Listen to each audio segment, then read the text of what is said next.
Okay, so in this video I'm going to walk through how Ola Chat is set up and how it works and how you would extend it if you wanted to. So if you've watched any of the earlier videos and how the foundation and the core works, all these individual libraries that make connections to outside services are wired together in this Sitecore Cognitive Services. And the services down here under Foundation SCSDK Services, this is where all the services live. Any of the other libraries here are tied in here, and you can reference them, you can inject them as you need.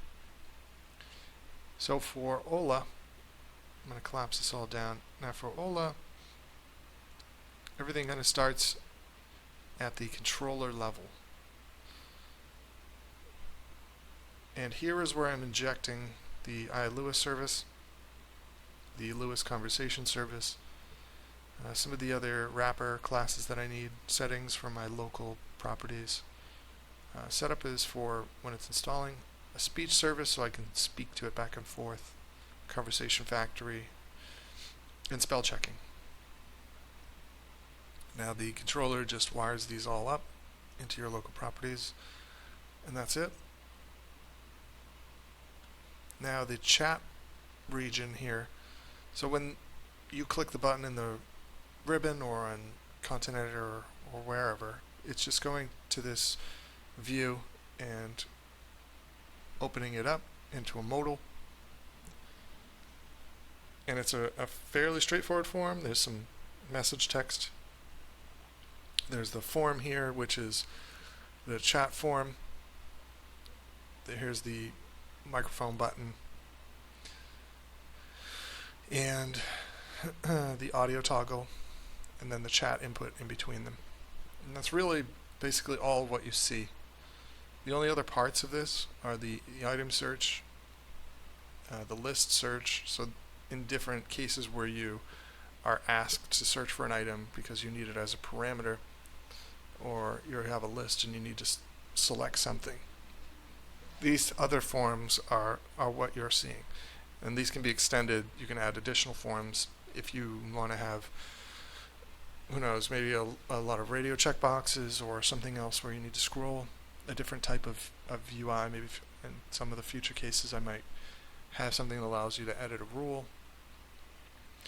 But this is how that works.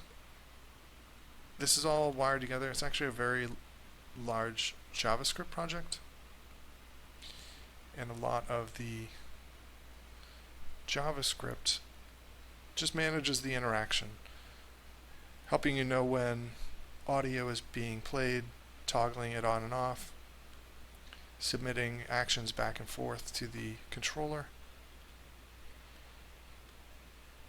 So some of these are internal functions here to this JavaScript, and some of them are the events. But there's quite a bit of JavaScript here that makes Ola Chat run. Searching lists, sending item requests, handling the results, spell checking, sending chat, updating the window, playing, handling logout, handling different events. And there might be one other place where if you were going to extend it, you might need to handle it. So if you were going to add another kind of a list or some kind of search or unique UI, you would need to at least update this or add your own version of this.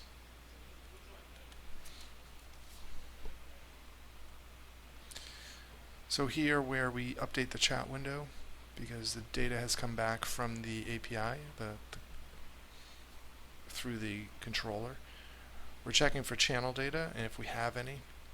And the form input type, we're saying that the channel data coming back from the controller says change the input type. We want a linked list, or maybe we want a password, or an item search, or radio, or checkbox, or search, and then set them up. So if you wanted to add your own different type of UI, you would put a condition here, build a method that handled it, set it up, or build the results of you handling something. So in this case, there's the setup, the list search, and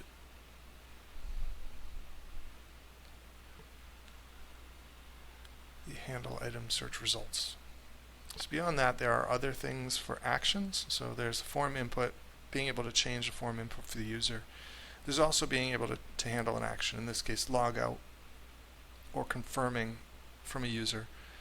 So confirming is basically if you've gone through an intent, you've gone through a conversation and you want to verify with the user that the information that they have given you and that you've provided is accurate before they submit. That's what a confirm is doing. A logout is something where after you've identified you want to log out, the system recognizes that, comes back and says log out from the front end. It does a post request and then redirects you. Alright, and after that, a lot of where the other half of the code lives is in the controller. And then whenever you're submitting, you're clicking enter in the text field, it comes here to post it. So it takes the activity, passes in the text to the query, gets a result back, creates a conversation context, asks the conversation service what it should be doing with that response. In this case, I'm also converting any of the responses to audio. So in the event that you want to hear Ola speaking back to you, you can turn that on. And it's creating a hash of that message so that in the event you have a really long message, it's not going to name that file with the name of the text. It's just going to create a hash of it, a unique hash, so that if it ever responds the same way twice, it just finds the path already there and doesn't have to make the call to the service. But if it does, it has to call, creates a file, and then uses all the information, passes it back to the user on the front end. And that's really it. This is most of what governs Ola here, is just this one method and a lot of the service stuff. Now there's the item search. So whenever you say I want to publish an item, it's going to say, well, I need an item parameter. I need to change to an item search. This is what does that lookup for you.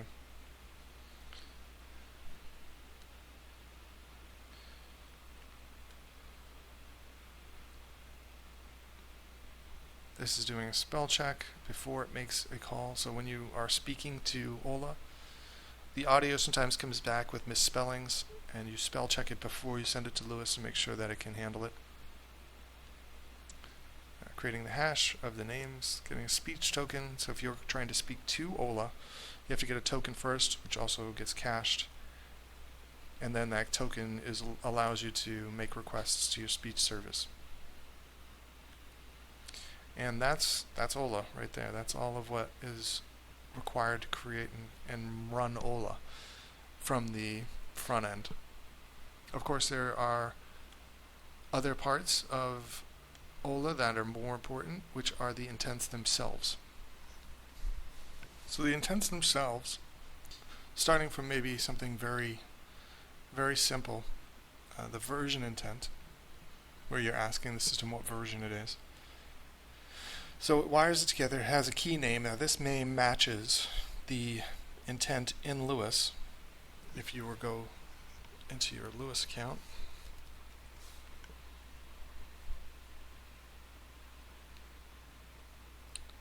go into your Ola chat, go into build, and here you'll see all the intent names, and there are a bunch prefixed to separate them, just to help manage them. So system version, this is the same thing you're going to see here, it's the key name. Then there's the display name, which comes from dictionary text. It has a boolean which I can override, which says requires conversion, which is false in this case. Publish does require confirmation. Takes in a context, the input factory, response factory. Most of it goes to the base class, which is the base Ola intent in here. And then here where it responds, so this is in one thing that you're going to need to know in future versions of future intents is that in the constructor is where you tell it what parameters you need. In this case, I don't need any parameters. Whatever the user says, I have to parse and return a value. It's just a one-to-one. They said something, I said something back. But in more complicated intents, you're going to need to set up parameters, input parameters that are required. And I'll show you that in the next intent. But here what I'm going to do is, because I already know if I even make it to this intent, the Lewis result determined that they were asking for the version. I don't necessarily need to parse the language of it. It's already been parsed. It told me to come here, and if I ever come here, I already know what I need to do. I need to go and look at this file, and then parse the XML, get the version values out of it, and respond to the user and say, here's the version with my major, minor, and revision numbers. That's it. That's an intent. A one-to-one back and forth. And if that's all you need to do, then it's as simple as that. If you want to do something more complicated, like a publish intent, you have a lot of the same properties here. Key name, display name, requires confirmation is true. I have some local properties, so these are data dictionary keys, so that I have two different objects that get stored. One is the string value that the user gave me, and one is the object value. So if they tell me a path name or an item ID, I can store both the string of that they gave me and the actual item in two different objects and use the same key to look them up.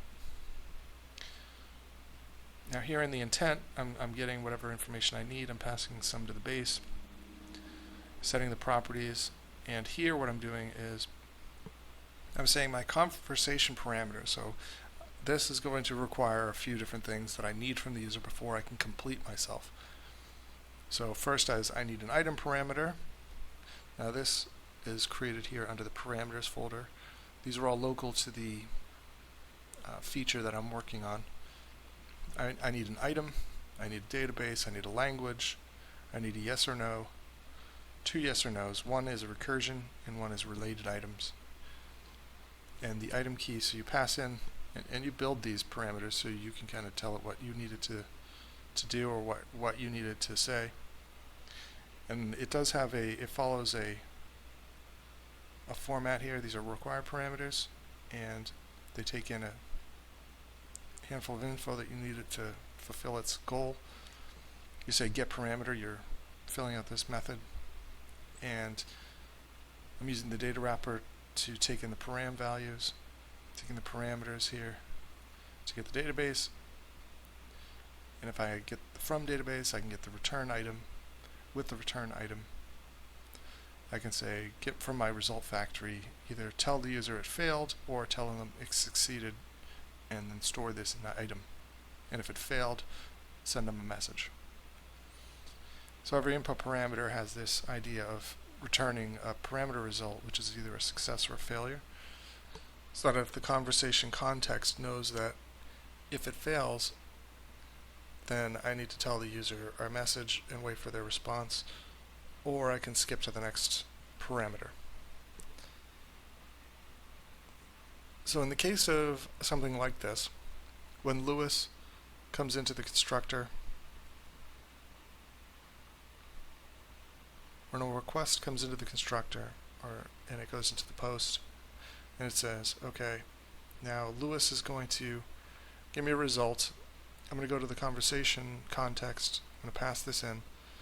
Conversation context, or the conversation service is going to say, okay, does this have conversation parameters? Right, so I know which action I need to take, whether it's version or publish. If it's version, I just respond. If it's publish, then I need to loop through all the conversation parameters and make sure that they return true. If they don't, then I respond and I say, please give me a valid value. If they are true, then they can move to the next value. And once you have them all, the conversation context will respond and say, okay, thank you, you're done. Or, you've quit, and it says, okay, let's move on. And basically it'll close the conversation that it's storing in session here and then create a new one with the next request. So this is just a list of things you need to have in order to fulfill it. Once the conversation service loops through them all and has them all, it will then call the respond method. And here's where you go into your conversation data, use your item keys to look up the items. and I take all of them and I actually run a publish based on some of these properties. Then I respond to the user with just a message. And that's what this conversation response factory does. And all along, it's communicating back and forth to the user at any given point. But what I'm hoping to do is eventually move a lot of this into the content tree. Since these are all standard items, and I can basically list them out. Eventually, I'll probably have some optional versions of these parameters, so they're not required. Some will be dependent, some will be conditional. So you can set a condition similar to any web form, where you can say if the user submitted this value or didn't submit this value, then offer them this, or request this parameter. So it has to be one or the other, or if you have one, you need to have two, something like that. But I should be able to build them in content instead of code and allow you to have more control over it from the UI, Sitecore backend UI. So that is creating an intent. And I think what you really want to be able to do is go into Lewis, create a new intent. So this will modify your JSON data model. And whenever you're modifying your model, at some point you may want to go back up to My Apps and select this and then export it as JSON. You can go in and you can actually store that in the content item itself, or in a file, or submit it to source code somewhere, wherever you want. Once you have the intent and you've built language around it and you've published it to your front end. So here, if I go into Ola builds, like I look at some of the versioning. There's a lot of different ways you can ask for the version. So you will go in and create an intent, add language to it, train it, publish it. Then you'd need to come in and build a class that actually did the function. In this case, you're going to want to create parameters or reuse the existing parameters, and then use those parameters to complete your task. That's really it. If you then need to inject your type, you don't necessarily need to take the source code for Ola, as long as it's this iIntent object, which comes from the core, the SC SDK. So they're all iIntents. And at some point I go and get the list of them, and I say get me all the iIntents based on this, which is down in the core. So Sitecore Cognitive Services, Foundation, SC SDK, Services, MS SDK, Language, Models, iIntent. As long as you inject your type as that, it will pick it up, and whenever Lewis determines that you've signaled that intent, it will try to load this object and then handle the conversation that you've created within it. Alright, so that's Ola in depth. We walked through getting the services referenced in Ola, setting up the constructor, running through the JavaScript, and how you set up intents and language in Lewis and then in the code and injecting it. Alright, thanks for watching.